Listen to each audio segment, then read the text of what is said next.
Okay. And a couple of lines before the white lines. Yes, we're on Ayin Zion and Bays, 2 lines above the wide lines. Okay. Last one line. I'm sorry, one line. Hold on. You want to share it? Yeah. Tony Tanaka do Sheshis. Kol shu b'yikach, harehu b'lo yikach. Kol she'ena b'yikach, ena b'lo yikach. 1 second.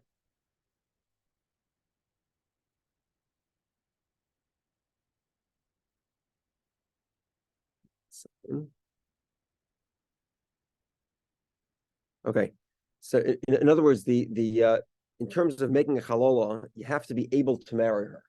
If you're not able to marry her, you're not able to make her a halola either. So, for example, if a Kohen Gadol marries his sister, he can't marry her. And Almana he could marry. There is Kiddushin. So therefore, he turns her into a halola, into a halola. Probably Kohen Gadol Shabbat L'chayse Almana. We're if he marries his sister who's a widow, there's no violation. She doesn't become a halola. Amrlei, so he says to him, to Amr Chamani, who said the statement? So Gemara says, this is an example of Enes Chalisser. Why? Because the woman was already prohibited because she was a sister, and now that she becomes an almana, we don't add another prohibition to that woman. Somebody who eats nevela, he eats a non-kosher meat on Yom Kippur, he's exempt. According to the rabbi says that we could add an additional isser. This is an example, by the way, of isser chomer, right? Because Yom Kippur is a more severe isser. So the Gemara says, "I feel temer rabbanon kiam rabbanon isser chal isser haini mil isser chomer isser kal isser chomer loy chayil." So the Gemara says, no, there's a little bit of a difference there. An avela on Yom Kippur, the second isser, which is the prohibition of Yom Kippur, is more severe than the prohibition of nevela. So therefore, you could have one isser happen on another isser. So you can be liable twice over, once for nevela, once for Yom Kippur. But over here, a sister is a much more severe prohibition than the prohibition of prohibition of an almana. So therefore, the rabbis would agree, ain't isser chal isser, he would only be liable because of a sister, not because of an almana. Eged Amri, another version says, so in the first version, we said it couldn't be the rabbis. And the Gemara says it could. In the second version, the variant goes the opposite way. Hamani, which opinion is this? Rabbanan, it must be the rabbis. The Amri that say isser chal isser. The Amri rabbanan isser chal isser, haini isser chomer isser kal, isser kal isser chomer loy chayil.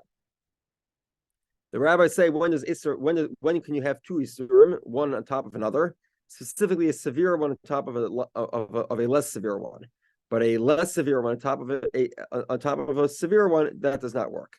The ear of Shimon, but according to the opinion of Reb Shimon, hash isur chomer isur kal lechayil isur kal isur chomer let me buy. The Gemara says obviously this can't be Reb Shimon because according to Reb Shimon, there's no need to give this example. If Reb Shimon says that Yom Kippur is not a second liability for eating an avela on Yom Kippur, you'd only be chayav for an avela. So certainly, a almana on top would not fall on top of a sister. So Gemara says no, it could even be Reb Shimon.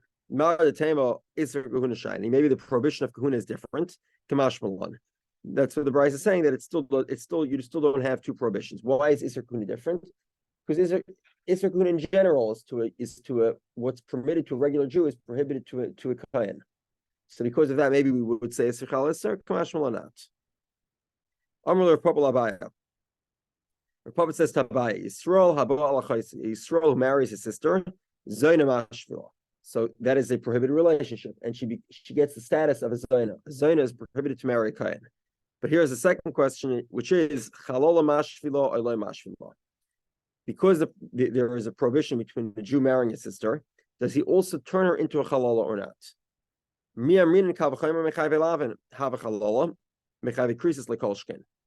Do we say it's a Kal V'chomer? If a Kohen makes a woman a Chalola from Chayv Lavin because she's divorced or she's an Alman and he's Kohen Gadol, and that's sufficient to make her into a Chalola, so certainly the prohibition of a sister should also turn into a Chalola. Or alternatively, which is probably what you're all thinking, which is the halalah has to do with Isser Kahuna. You have to be prohibited to a kayin to become a halalah, not just a violation of an erva. Or do we say no? Halalah can only be from Isser Kahuna. So he says to him, yeah, ein Isser Halalah elam Isser Kahuna. Halalah only comes from a prohibition to a kayin. Bovad. So the Gemara says, Amar Ravam, you know how Milsa the Amar Rabbana ein Halalah elam Isser Kahuna. So Ravam wants to know, where is the source for this statement?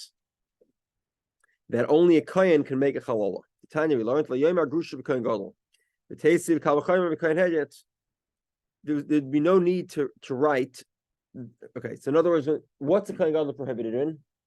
A whatever kayin hedyet plus an almana, right? And a positive commandment not to marry a beula. Beula is a woman who's not been married, but she has had a relationship. Now, not only does the Torah specify almana and beula, but the Torah also specifies grusha. Why is that necessary? The taste of kavachim kain hedyet. No, amina hashtag kain hedyet asur the kagadol mibai. If a kain hedyet has a woman who's divorced prohibited, certainly kain gadol should be prohibited in a woman who's divorced. The kain gadol mibai. So the Gemara says loman emra. So why does the Torah specify almana a grusha by kain gadol? Kishem shchaluka grusha misayin v'chalol kain hedyet ka chaluka b'kain gadol. Okay, so the first attempt of the Gemara is just like a grusha is its separate category. Well, the Gemara says migragara. Why would I think it should be different? In other words, just like grusha is its own category by kain hedyet, it's its own category by kain gadol. Whereas, why would I think it's not its own category? Well, I think you'd have to have a grusha and an almana. Why would I think that? Why can't a grusha alone be prohibited for a kain gadol? Learn from a kain hedyet. Why do I need the Torah to specify? Kashem shchaluka grusha misayna v'chalola b'kain hedyet, kach almana chaluka mi grusha v'chalola zayna b'kain gadol.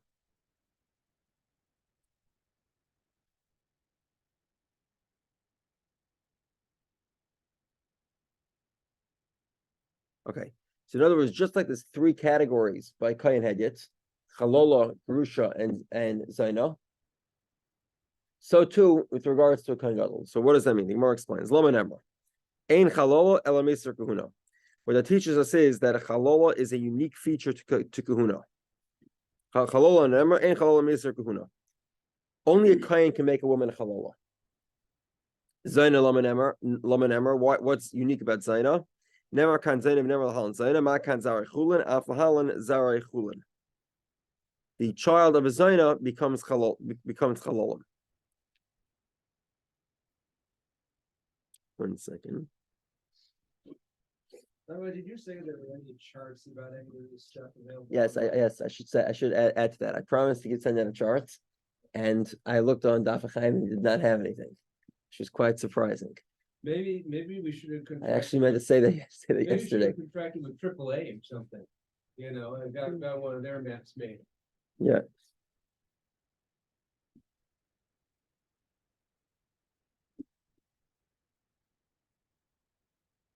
One second.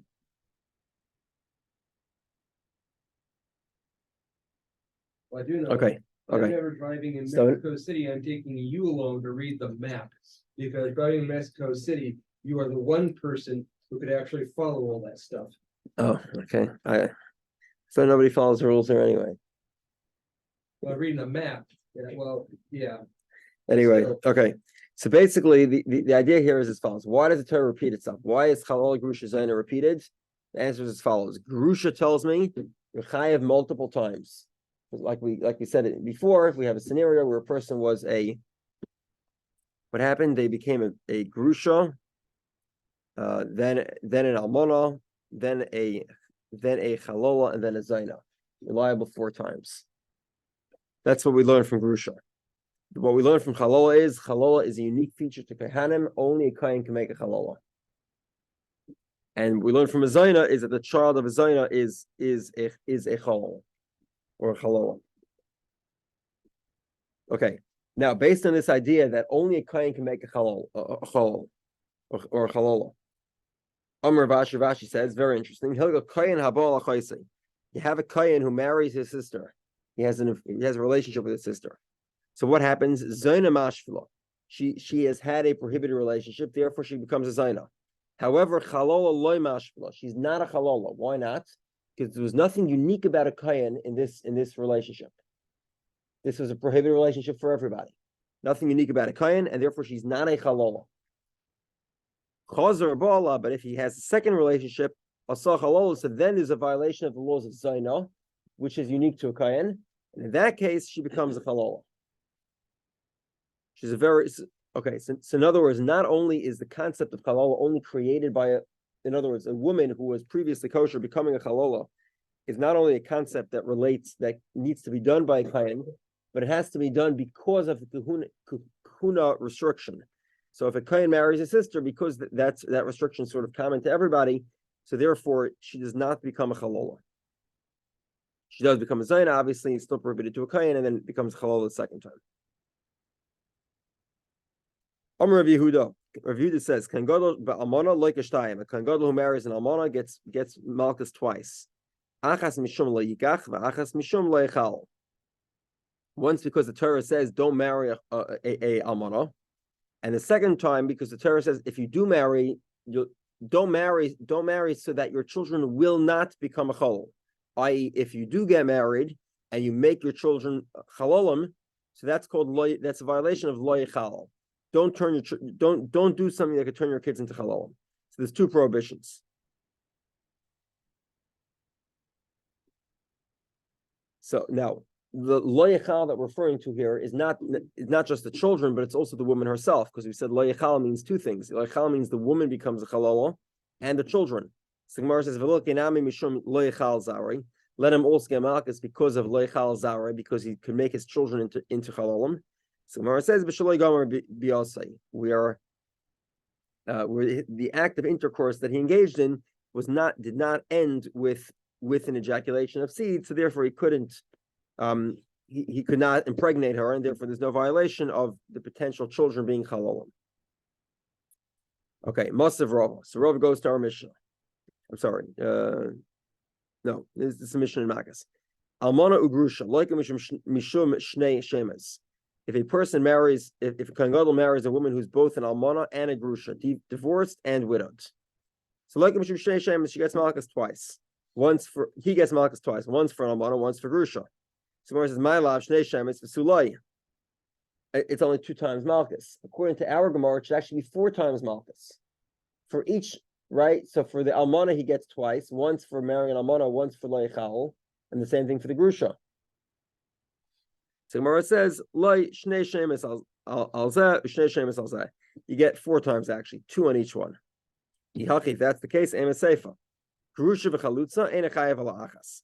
If you marry a woman who's divorced and receives chalitza, you're only chayav once. Well, it shouldn't be once; it should be twice. So the Gemara says, "You're right. Hakamer ein chayav ela achas u'olam shnei shemes."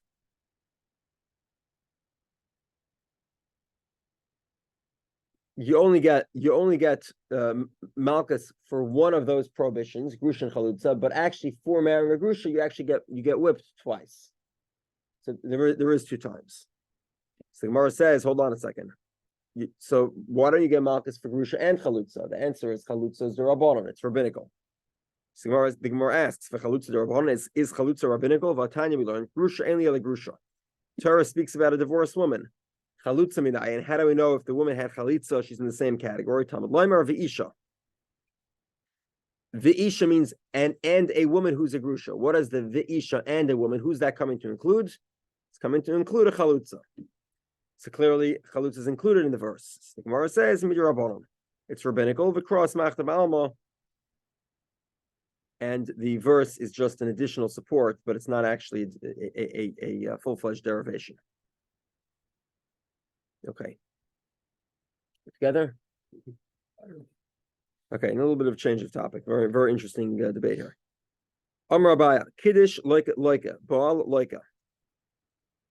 If a kohen marries a grusha, a divorce, marrying meaning this Kiddushin, you get malchus for the Kiddushin itself. Baal for the affair. Loika, you also get malchus. Kiddush like a mishum leikach. If you gave Kiddushin, you violate the laws of taking a grusha, a divorcee. And Baal, if there was an act of intercourse, like a mishum leichal, you violate the prohibition of turning her into a chalala. Rava says, Baal loika, loy Baal, ain't a loika. Rava says there is no penalty for the Kiddushin. Okay, now just to be clear, well, let's specify this now because it'll come up again in a moment. Rava says you actually require two things. Rava says you need the intercourse that was preceded by Kiddushin. The Kayan has a girlfriend who is a divorcee. According to Rava, there's no penalty. He has to marry, because the Torah says la yikach, that means there has to be an intercourse from a Kiddushin. First Kiddushin, then followed by intercourse. And the intercourse is what you're chayav for, not for the Kiddushin.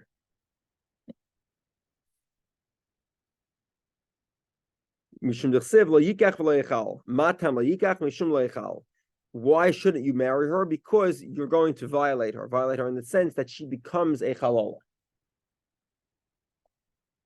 And that has to be done through Kiddushin. But Abai agrees with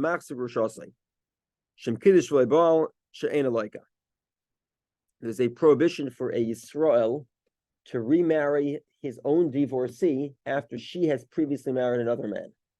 And that man is either died or divorced.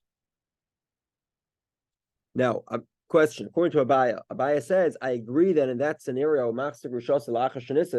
marrying your own divorcee after she's previously married, Shem Kiddush v'loy Baal, that if there was Kiddushin without intercourse, she'ena loika, there's no penalty. Why? Because the Torah specifies lakachas loy, to marry her, lias leisha, to be with her, i.e. intercourse. Lias leisha rachmana v'holaka. But if there was no intercourse, then there's no violation. Umoyde Rav, and Rav agrees, the kohen gadol ba'almana, when a kohen gadol has a relationship with an almanosh, in Baal v'loy Kiddush shaloika.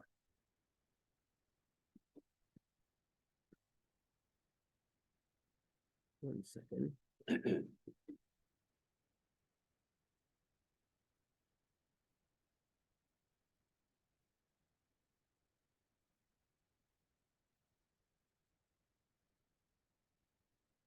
Yeah. Okay. So Rava says, I'm sorry, I made a mistake from before. Rava agrees that the act of intercourse, shembol v'loy kiddush, if there was an act of intercourse without kiddushin, shaloika, you do get malchus. Why? V'leichal zar b'amav amar achmana v'arehu chil. Okay. So I incorrectly spoke before, and I said that Rava requires kiddushin and intercourse. That was incorrect. Rava agrees to Abaye that that Kiddushin is not a requirement. Intercourse alone is sufficient to be chayev for a kohen being marrying a grusha. You heard that correction? Yeah. That was a mistake. Why? Because the verse requires him to prevent her or her children from becoming halalim. And by engaging in an act of intercourse, he's made her into a halala, and he makes his kids into halalim. And both Abai and Rava agree. In the case of a person marrying his own divorcee after she has already married somebody else, the action required is intercourse that is preceded by marriage. He has to marry her and then have intercourse. If he just has a relationship with her, a one-night stand, that is not a violation of Machzir Shasa. Correct. Okay. Together. Rabbi Yehudah Aimer Bas Gera Zochar Kebas Chol. The child of a convert has the same status as the child of a chol, i.e., prohibited to a kohen. Rabbi is the most strict. Tanya Rabbi Yehudah Aimer Bas Gera Zochar Kebas Chol Zochar. Ba'adin Noisen. And this is a kal v'chomer. What's the kal v'chomer? Always our favorite thing to talk about. Okay. Machol shaba mitipek shera bita psula. One second.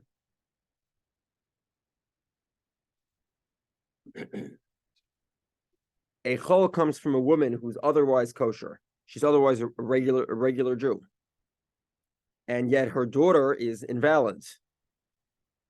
to marry a kohen.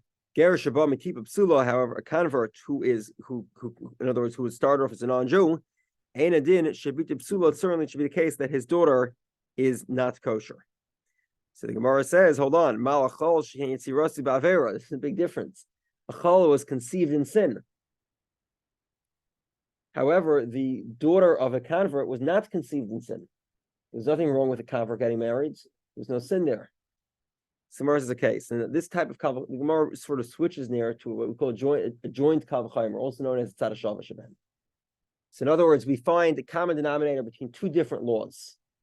Okay, now it's true that each law on its own has its own uniqueness, but actually, when you combine the two of them, the uniqueness of each one is not in the other one. So we say common denominator. These two things have one law. So, for example, let's do it. So we have the Gemara introduces kan gadol ba'al mani yechiach. The obvious problem here is the same thing. There is a common denominator, but okay, we'll get to that in a moment. You have a chol with a kohen.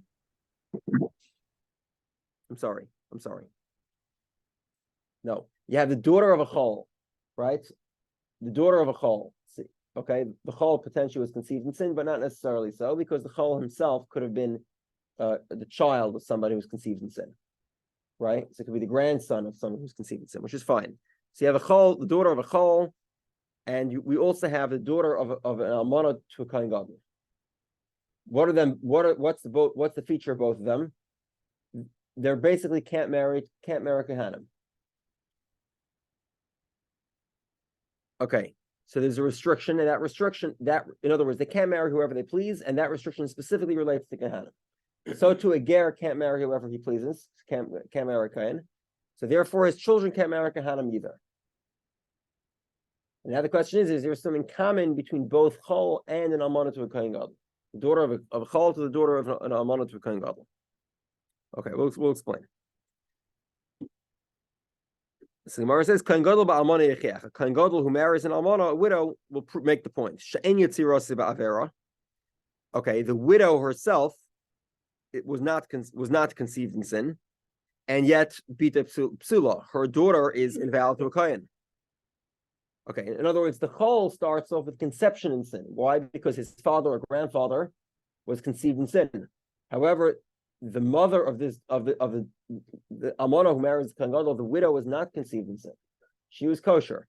So it says, okay, well, you're right, she wasn't conceived in sin, but she engaged in sinful activity. Right? She was not allowed to be with kohen gadol, and she did it anyway. So mal almana kohen gadol, she came biyaseh ba'avera. She engaged in sin. She had an act of intercourse that was sinful. So Gemara says, chol yechiach. Well, a chol will prove a point. Why? Because the chol did not engage in sinful activity. A chol who marries a regular kosher Jewish woman there's no sinful activity there. It's absolutely permitted. A chol is allowed to marry Yisrael. Okay, so therefore, so it's true that a chol was conceived in sin and almana was engaged in sin, but okay, neither one is in the other category. The chol did not engage in sin, and the almana the widow wasn't conceived in sin. What's common between both of them? They themselves cannot marry kohanim, and their daughters can't marry kohanim. So I'll pull up ger. Ger can't marry kohen. Makes sense. His daughter can't marry kohen either. We together? Okay. So it says v'chazor adin. You look at the kal v'chaymer back and forth. Lo roi zek roi zeh. Neither one is in common with the other one. Hatzad hashavah shabhan. The common feature is she'enin b'roiv kal. Often the obvious ger she'enin b'roiv kal ubita psula. The convert cannot marry whoever he pleases. Can't marry kohen. Therefore, his daughter is invalid. Mal hatzad hashavah shabhan. But there is a common denominator. What's the common denominator? It's true that one was conceived in sin, one was born in sin. What's the common feature? Sin. Sheken yeshvim tzad, because sin plays a role in determining the offspring, the lineage status of the offspring. Fine, you're right.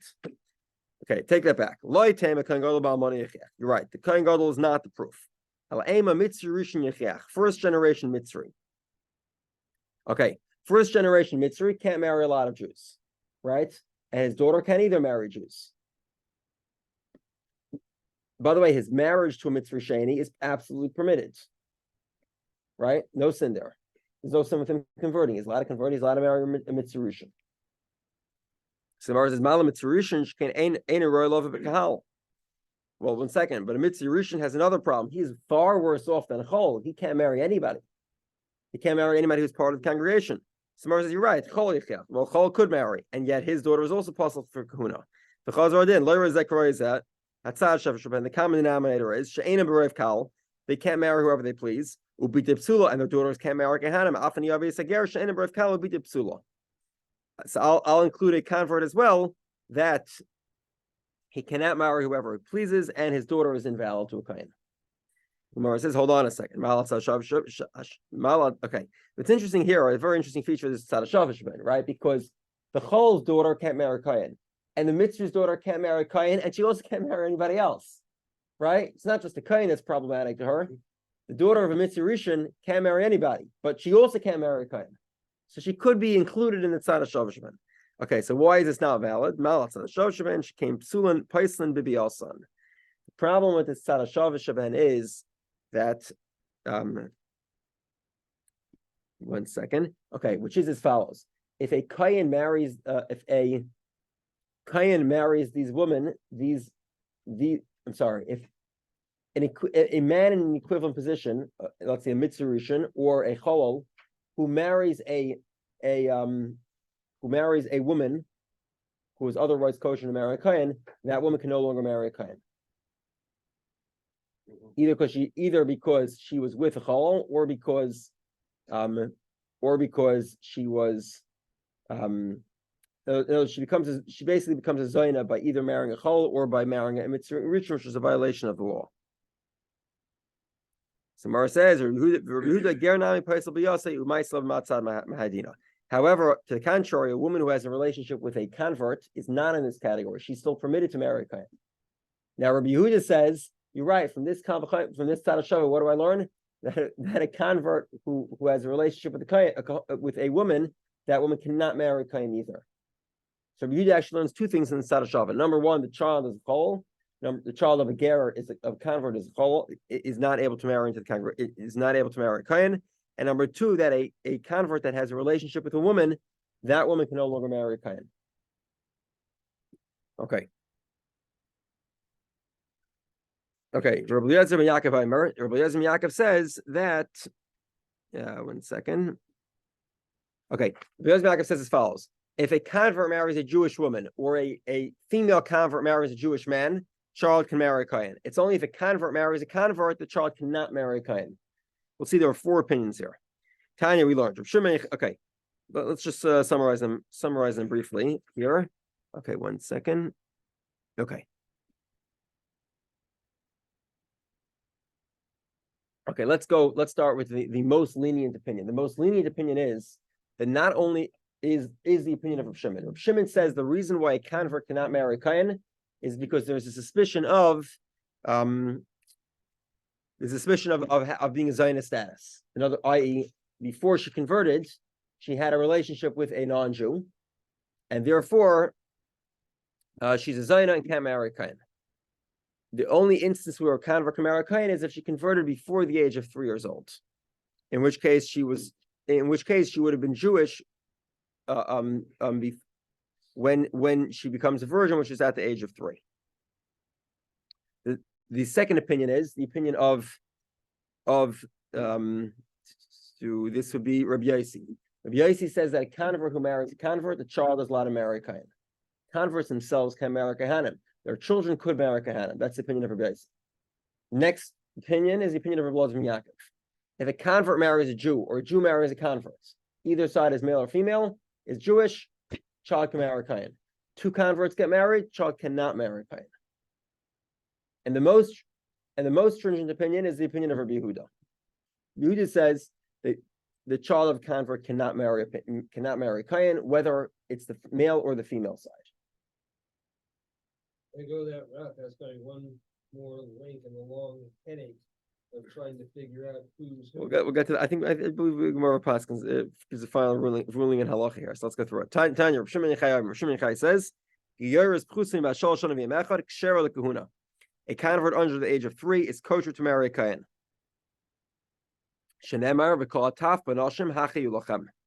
One second. Okay. So this is talking about the war of Midian. The Jews had plenty of troubles with Midian, not just in the time of Moshe Rabbeinu, but also later in times of Gittin and times of Shaphat and many other times. Anyway, so what does it say? They went to war with Midian in the time of Moshe Rabbeinu. Who was among the members of the battle? Pinchas. Pinchas was a Kohen, and they kept alive all the girls that were under the age of 3. Hachi lachem, to be able to take to wives to those that went to battle. Who was amongst the members going to battle? Pinchas. So evidently the Torah was saying Pinchas is allowed to marry one of those girls under the age of 3, who effectively are converts. Okay. The Rabbanan and the rabbis say no. Hachi lachem doesn't mean as wives. It means la'avadim l'shachos for servants. The Kulan Mikra Chadarshu, they all have one source. This source, by the way, is not a verse in Torah; it's a verse in Yecheskel. The verse specifies. Okay, we'll note the fact that this verse sort of mingles the prohibition to a Kohen Gadol and the prohibition to a Kohen Hedyot. We'll explain that component in a moment. But for now, Almana ugrusha lo yikachu. They should not marry a widow or a divorcee. Lo yikol l'nashim as wives. Ki im besulos min zera beis Yisrael. They should marry besulos. Rabbi Yehudah Savar ad the is kol zera mi Yisrael. 1 second. Yeah. Rabbi Yehudah says that what does it mean, Zera Yisrael, the child of Israel? It means that both of his parents are Jewish. If one of his parents are converts, the child is a chol. Can't get married into Kohanim. Rabbi Eliezer ben Yaakov says, Mizera afilu miktsasera. Some of his lineage has to be Jewish. In other words, if one parent is Jewish, is from Avraham Avinu, then not a convert, then the child can marry a Kohen. Rabbi Yossi says, Misha Nizra Ubi Yisrael. Somebody who was conceived once they were already converted. Somebody who converted is not eligible to marry a Kohen. And Reb Shimon ben Yochai Savar Misha Nizru Besula Yisrael. She became a virgin when she was Jewish, i.e., after she converted. She converted before the age of 3 years old. Amrulay Rav Nachman l'Rava. Rav Nachman points out to Rava the obvious question, which I just mentioned before to you, which is that this verse seems to be talking about a Kohen Gadol. High Kra Reisha b'Kohen Gadol b'Seif Kohen Hedyot. The first part of the verse is referring to a Kohen Gadol. The second part is talking about a Kohen Hedyot because it talks about an almana. Amrulay in, you're right. So the Gemara says, "Ksiv Kra Hachi." Do verses speak that way? Amrulay in, indeed they do. The Ksiv, as the verse states, "V'ner Elikim Terem Yichbeh." The light of God before it extinguished. Ushmuel Sheicha Behechal Hashem, and Shmuel was resting in the tent of God. 1 second. Shmuel was not allowed to sleep in the Beis Hamikdash. The only ones who are allowed to sit in the Beis Hamikdash are kings descended from Yehudah. Shmuel was not allowed to sit. Ella must be that the verse is referring to 2 different events. We're talking about the light of God, i.e. the menorah. That's the light of God. That was in the Heichal Hashem. That was in the house of God, the Beis Hamikdash. It was the Mishkan at that time. Beis Hamikdash. Or Shmuel Shechem Kaimei. Shmuel was resting in his own place. Okay, so it's not difficult. Indeed, the verse is read referring to a Kohen Gadol and a Kohen Hedyot at the same time. So the verse refers to a very interesting type of widow, the widow of a Kohen. The Gemara says, hold on. A Kohen is only allowed to marry the widow of another Kohen. He can't marry the widow of Yisrael. That's not true. He can marry a widow whether she was previously married to a Kohen or to a Yisrael. So Mar says, this is what he meant to say. Mikayin yikchu.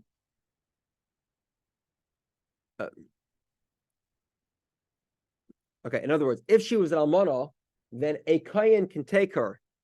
Mishar kahanim yikchu. 1 second. Hold on.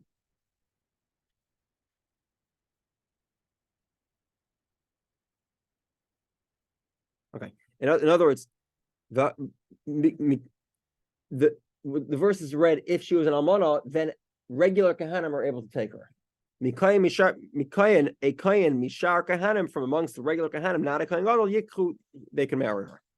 Tanya Namihachi, Bryce says similarly, yikchu mishar kahanim yikchu. Yehudah says min amasiyam lekahuna yikchu. Rabbi Yehudah interprets it. Okay, so the first version is that any widow the kohen can any kohen can marry, except for the kohen gadol. Rabbi Yehudah says, what does it mean? An almana of a kohen? It means an almana of somebody who's eligible to marry a kohen. And this goes Rabbi Yehudah Tamei, Rabbi Yehudah according to his own opinion. The Amar Basker Zachar Kabas Chol Zachar. The daughter of a convert is like the daughter of a chol, ineligible to marry a kohen. So what that means is it can't be the widow of a convert. It has to be the widow of someone who's otherwise eligible to marry a kohen. If you can marry her daughter, you can marry her widow. You can marry her as a widow. But if you can't marry, her daughter, you can't marry her as a widow either. Okay. Rabbi Yossi is the third lenient opinion that says that even two converts that get married, the child is allowed to marry a kohen. Rav Nuna follows the opinion. Explains the name of Ula halacha Rabbi Yossi. Someone was asking the question before, right, Eric? Halacha Rabbi Yossi. Rabbi Yossi makes it very easy for you. If two parents are kahanim, or if if two parents are convert or one parent is convert, it makes no difference. Child can marry a kohen. The child is eligible to marry a kohen. From the day the Beis Hamikdash was destroyed, Noagu Kohanim Silsil Ba'atzman.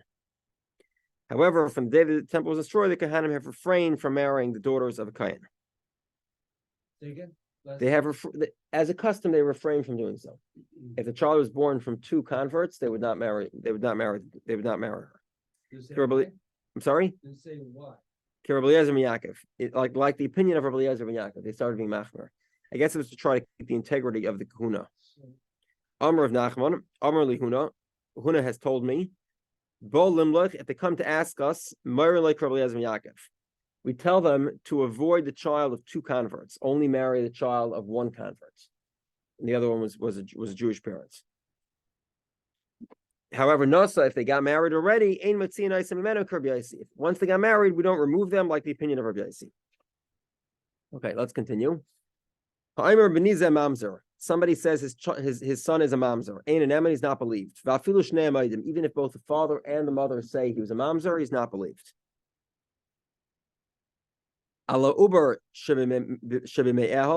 If they talk about the fetus, mamzer who, that he's a mamzer, they're not believed. Rabbi Yehudah says, with regard to the fetus, they are believed.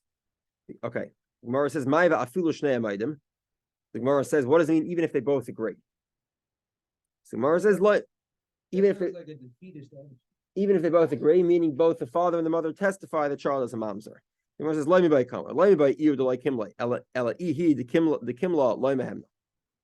okay, in other words, not only is the father not believed, but the father really doesn't know if the child is a mamzer.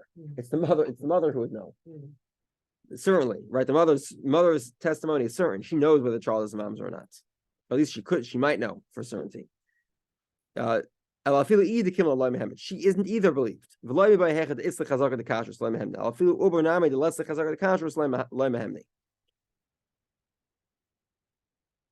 Not only are they not believed with regard to the child, they're not believed with regard to the fetus. In other words, the child is presumed to have been born kosher. Why would you presume otherwise?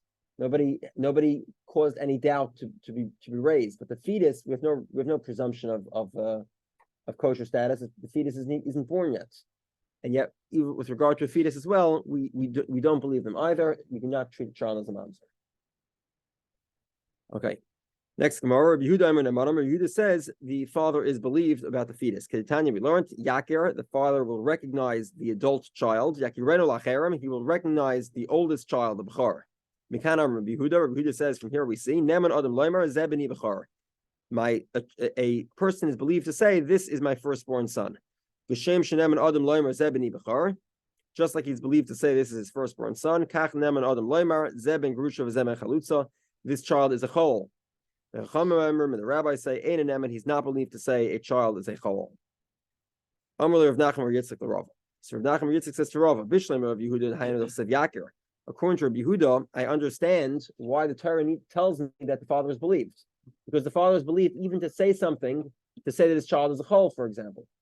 However, b'tzarach hakerab, somebody who needs to be recognized. However, el Rabbana Yakir Lomali.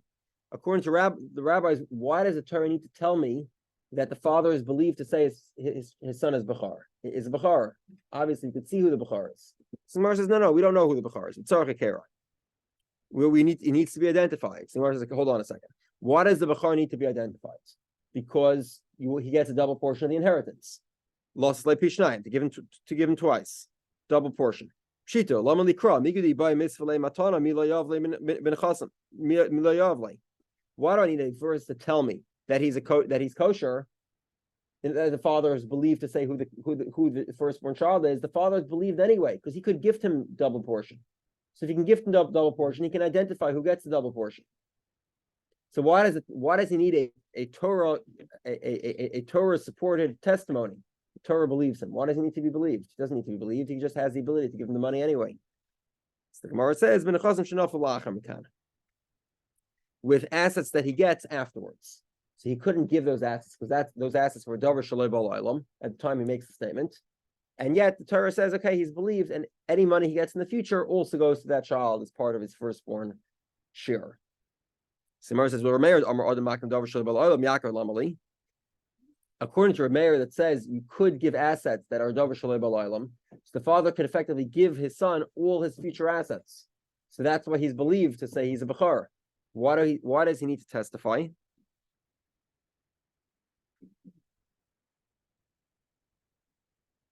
Okay, so Gemara says, if the assets fell to him when he was deathly ill, at that point he's too ill to actually give any assets to his son. Mm-hmm.